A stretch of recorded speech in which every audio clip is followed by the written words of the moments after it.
Top of the morning to you people. It's Friday morning. It's about 8:30 in the morning now. It was a really warm night. But still no carp. There's just no carp down here at all. There's no carp showing whatsoever. And all them birds that have been down here, they're here again. They're just there all the time, causing commotion and disturbance all over the water. There's just masses of them. I mean, even now there's still loads of them about. First thing in the morning, as soon as I did the bivvy door this morning, as soon as I opened the bivvy door, first light, they sat on the water there waiting for you to bait up. But yesterday tea time I decided not to put any more bait out, and I didn't put any more bait out. Got my rods cast out and then left them where they was, but I had a tench on just before dark on my middle rod, fishing over to the left of the snags. So I got that in and up. That was a nice tench actually, a tench of about, I don't know, 4.5 pound. Put that back in, and then I had another tench last night. It must have been about, I went to bed about 9 o'clock, 9:15. It must have been about an hour and a half or something like that after I'd gone to bed. So it must have been about 11 o'clock I had another tench. So I put that back. That was another decent one. That was a slightly better one actually. Probably getting on for £5. Good condition. Nice colours to it. Got my rod back out. I didn't bother going round the sticks. I just judged it, because there was enough light on the water for me to be able to see what I was doing anyway. And I got it right first cast. And then left that out there, but nothing else has happened all night. Nothing's happened this morning. So I've got all 3 carp rods still out.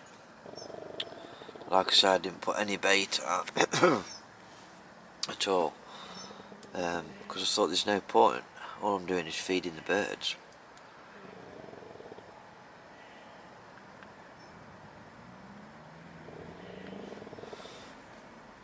But what I did do with my middle rod was I swapped it over from a double bottom bait rig to a multi-rig with a crave pop-up on. That's what I had both the tench on. So, but the other rod I left on a double bottom bait. No, sorry, not a double bottom bait, a double bait, but a wafter. A 15mm crave bottom bait with 15mm crave pop-up on top. And then the other one, my chod rig, that's got a crave, different type of crave pop-up on. But that's been out there a long time now, that has. That's been out there since yesterday morning. So, but they last ages then, crave pop-ups do. You could leave it out there 2 days and it'd still be sat there. Brilliant, you know. And then all I've done is just juiced them up with a bit of crave liquid on all 3 rigs. I heard tench showing last night, quite a few different places, but no carp. I heard a carp bash out though, right down the other end, which is where I know they're up there. I said to Roy this morning, that's where they all are. I should have been up the other end. As soon as it went dead down here, I should have moved really. But moving all my stuff from here up there, it's just an absolute nightmare, because you can't barrow it. Once you get through the gate at 8, you can't barrow stuff along there anymore. It's too narrow.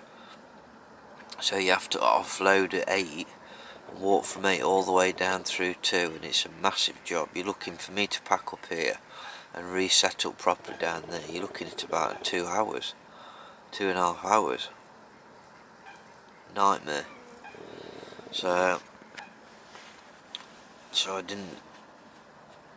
But what I might have to start doing in the future is travelling a bit lighter and get myself another bivvy, or a one-man in what I've got now, and Sky can still get in that and cut down with such as like the big stove and that, and the cool box and that, and just try and cut down a little bit so that I can move between, such as like down this end and up that end if I come for 5 days, 6 days, and just travel a bit lighter.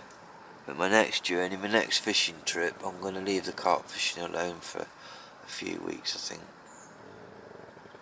And try a bit of something different. I might go and fish a commercial, do a bit of match type fishing, a couple of smaller sessions doing that, get a couple of spinning sessions in, and also get on the river again as well and have a few days on the river with this fishing dog here, who's snoring a little head off.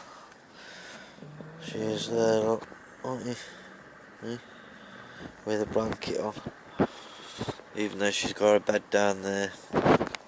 You know, she likes to be where I am. I've had my breakfast and I had a nice bacon, 4 rations of bacon on pita bread with nice helping of juicy tomato sauce. Sky had a piece of bacon as well. But I'm going to start steadily packing down soon. I'm going to go and fetch my van, take the dog, drop her off at my dad's again, and then come back and get packed up. But I've just had a word with Roy, who owns it, and got hold of a, managed to get hold of a boat that we can borrow from time to time. So I just had a word with him, and I'm going to spend the winter going around the lake, the pond, round all the margins, and cutting away all the overhanging branches, undercutting the snags, and generally getting all the crap out from round the edges, raking it all out, getting any old feeders out, any old line, any old floats, any rubbish, anything like that, and just generally clean it, giving it a good clean everywhere. It's going to take me all winter coming to do it here and there.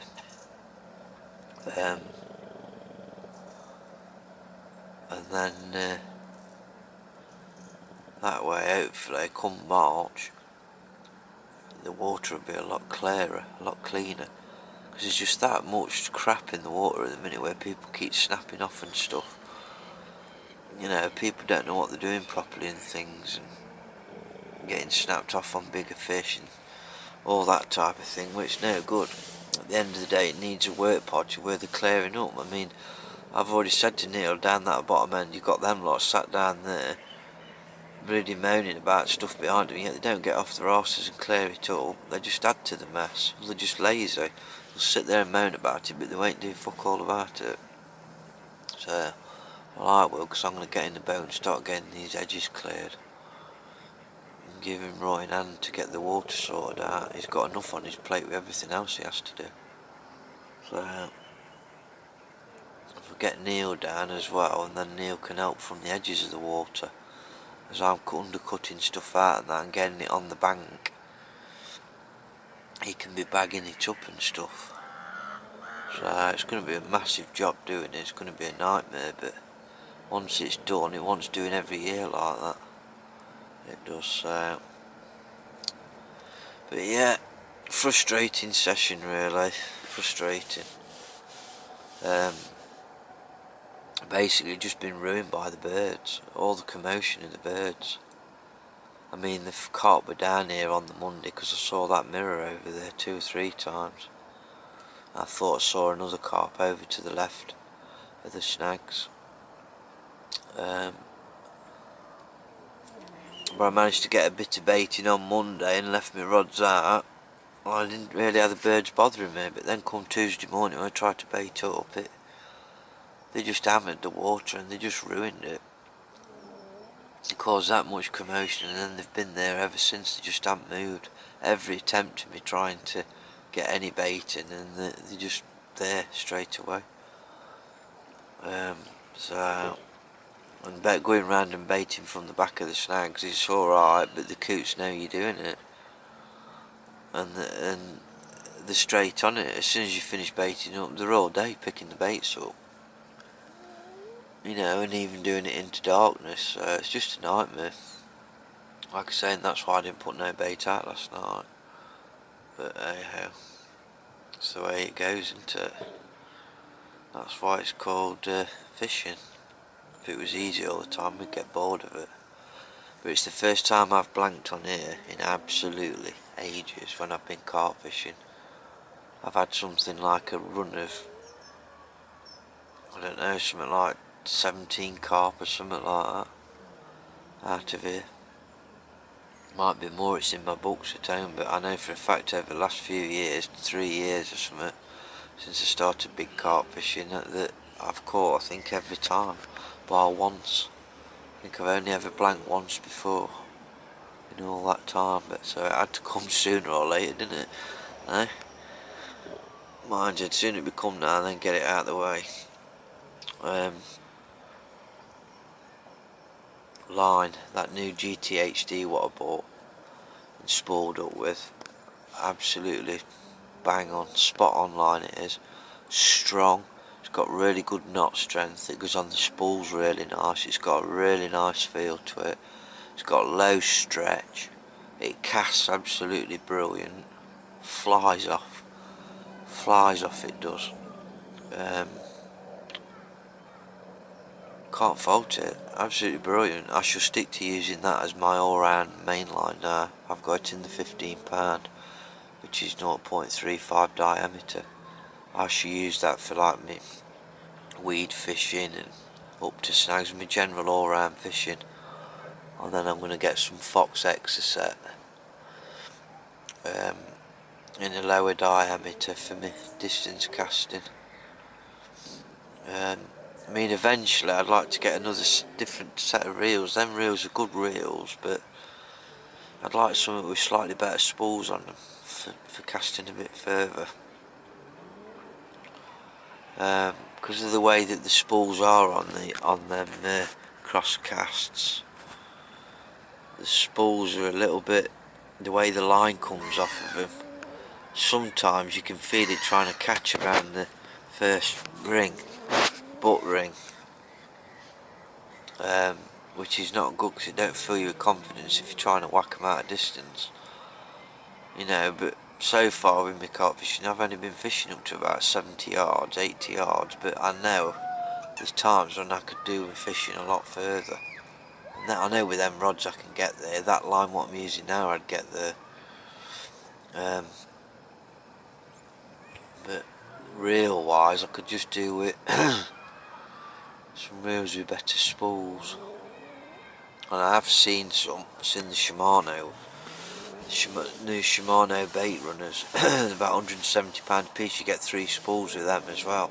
So that means you could have like an all-round line on, like what I've got now. You could have a casting line on, then you could have some fluorocarbon or some really heavy sinking line for close in work. But it's money, isn't it? I mean, don't get me wrong, then cross casts are absolutely brilliant reels. I've used them solid for the last 3 years and I've never had no problems with them. It's just that lets them down. The shape of the way that the spools are on them. The line goes on them nice, but the way that the line comes off them, sometimes they get caught a little bit on the butt ring. But that's the only gripe about them. But right, I suppose I ought to start getting packed down, people. Go and fetch me van and then have a steady pack down.